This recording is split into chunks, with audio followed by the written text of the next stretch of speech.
Ça tourne là? Oui, j'ai lancé.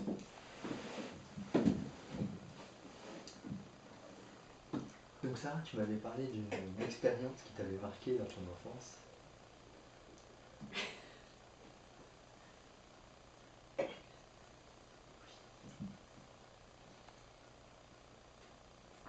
Où est passée l'instantanéité de l'effet de surprise?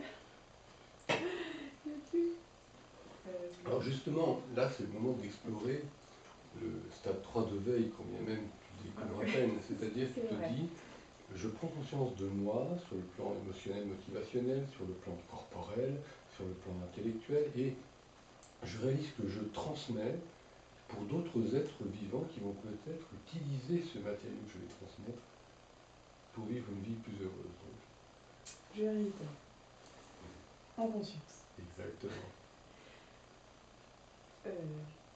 Donc, j'ai vécu une expérience qui m'a marquée à l'époque où j'étais au collège et où j'avais tellement l'habitude, et j'étais tellement réglée sur mes horaires le matin qu'un jour, j'ai pris conscience d'être passée de l'état de sommeil à l'état de veille seulement au moment où mes pieds ont touché la moquette sur le bord de mon lit et je me suis rendu compte que je n'avais pas même pas le souvenir de ce que mon corps avait réalisé pendant les minutes, certainement pas, mais secondes qui ont précédé.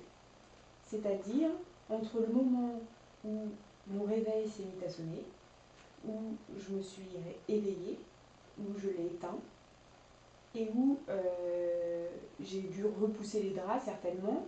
Je ne peux même pas le raconter maintenant parce que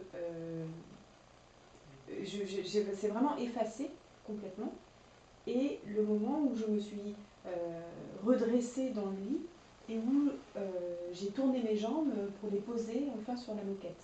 Et peut-être que cette sensation de la moquette qui était le froid de l'air, de la pièce, le moelleux de la moquette m'a enfin un peu été suffisamment prégnante pour que je prenne enfin conscience d'être réveillée, quoi. Qu'il en soit. Voilà. Oui. D'autres expériences du même type? Des tonnes, mais ça m'a jamais traumatisé, comme ça a l'air de t'avoir marqué. Parce qu'il y a, chez Sarah, il y a la surprise de passer au stade où elle prend conscience de ses pieds je me souviens de cette surprise, enfin plusieurs fois justement. Vraiment, je suis surpris en me rendant compte que je suis incapable de savoir comment je suis arrivé là. Ou plutôt, je devine, c'est que j'ai suivi le chemin que j'aurais dû suivre et ça tombe bien que j'arrive là où je suis. Mais j'aurais aussi bien pu être téléporté là, je n'en saurais rien. Et ça m'a pas chagriné plus que ça, parce que justement, comme c'est des actions répétitives, et donc fondamentalement ennuyeuses, je disais, ah, tiens, bah, c'est bien, ça passe tout seul. Mais justement, comme c'est des instants perdus. Enfin, Oui. moi, ce sont des instants perdus. C'est pour ça que ça m'a choquée, mais dans un sens négatif. C'est-à-dire que pour moi, c'est des instants que j'aurais pu vivre. Alors peut-être d'une manière agréable, peut-être d'une manière désagréable, mais en tout cas, même si c'est avec une émotion négative, c'est une expérience en soi. Et c'est dommage de quelque part en être privé par l'automatisme dont on est un peu la victime, voilà. Et c'est un peu des instants volés. Justement, ce qui est intéressant, c'est de se dire que quand nous fonctionnons au stade 1 de veille, c'est-à-dire comme des automates, comme la vie de tous les jours, on ne se rend même pas compte de ce qui nous arrive, Tring, ça sonne, on se lève, on pense, ça pense en nous à un tel, au travail, à ci, à ça. Ça en nous s'émeut de ah, j'ai tel téléphone, oh, ça m'agace, etc. La machine est complètement une machine. On croit qu'on existe. On a vraiment l'impression que c'est moi qui ai décidé, alors que ça pense tout seul en nous. Tout est automatique, mais on croit exister. Dans les moments, comme vous venez de narrer tous les deux, où l'on prend conscience soudainement, mais je suis dans un automate là, quelle horreur. Cette machine fonctionne sans moi. Évidemment, c'est bouleversant. Mais par contre, ce qui devient intéressant, c'est, alors là c'est le stade de veille évidemment, où je prends conscience de ma machine en fonctionnant. Tiens, ma machine, elle joue avec les doigts maintenant tout de suite, elle montre sa main gauche comme ça, oh là là là là. Bon, je peux prendre conscience de la machine dans laquelle j'existe. Mais ce qui devient intéressant, c'est lorsque je passe au stade 3, où là je décide de croquer les instants présents les uns derrière les autres. Et là, en effet, je n'ai plus cette sensation que tu évoquais, Sarah, de me dire on m'a volé ma vie, je me retrouve à être, comme tu disais Fabrice, j'ai marché 100 mètres, je n'étais pas là du tout, mais pourquoi est-ce que j'ai marché 100 mètres sans être là du tout? Parce que je suis habitué à vivre au stade 1 de veille, et que quelqu'un en moi qui a peut-être déjà goûté le stade 2 de veille, donc l'auto-observation, se dit mais marcher comme ça, pour voir la vie habituelle, avec des gens qui sont comme des morts, devant leur mort, pensent leurs pensées habituelles, leurs émotions vides, des émotions tellement mécaniques que oui, ils tombent amoureux mécaniquement, ils sont en colère mécaniquement, ils sont joyeux mécaniquement, tout est affreux. Je préfère encore dormir pour de bon, et je marche, ou moins ça marche en moi tout seul. Et quand je me réveille, c'est le moment que j'avais prévu, où là, ah, je vois mon ami un tel, ah, enfin de la vie.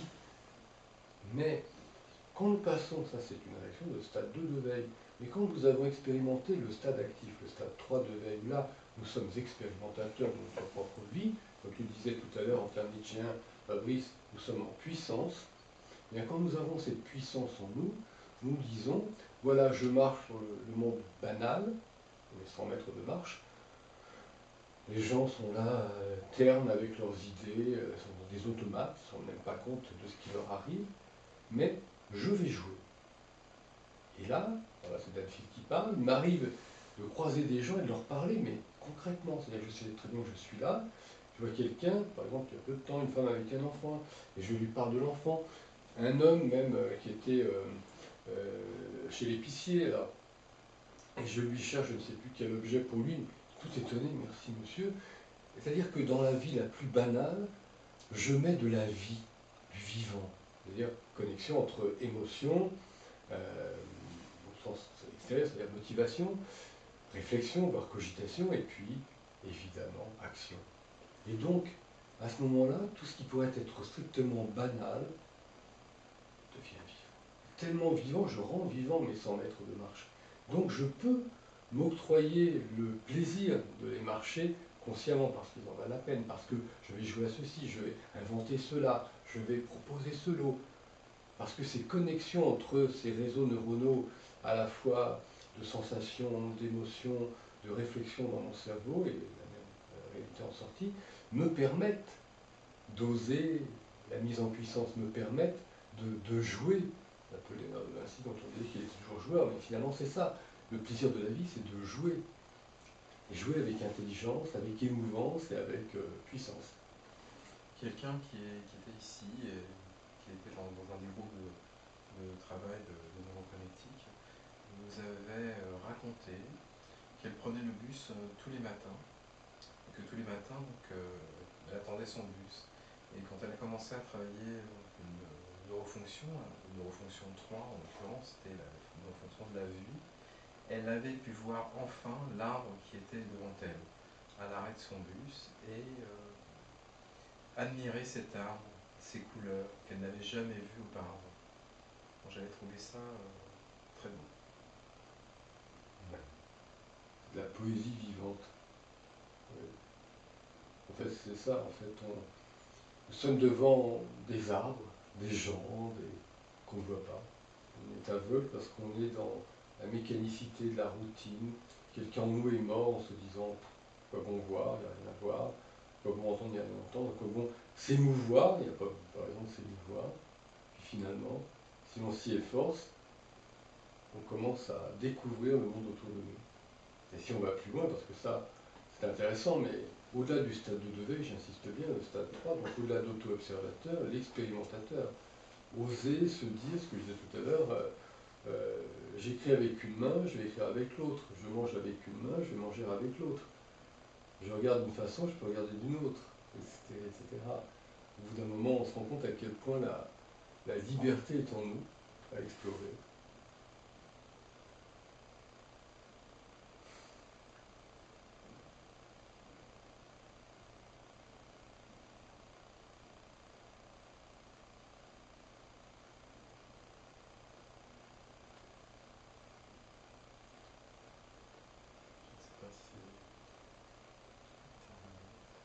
Oh non, nous avons encore beaucoup de temps pour disserter. Et par contre, tu peux le couper, alors c'est plus sage. En plus, il y a des problèmes de coupure. Oui, il est encore en train de tourner, là, c'est parfait.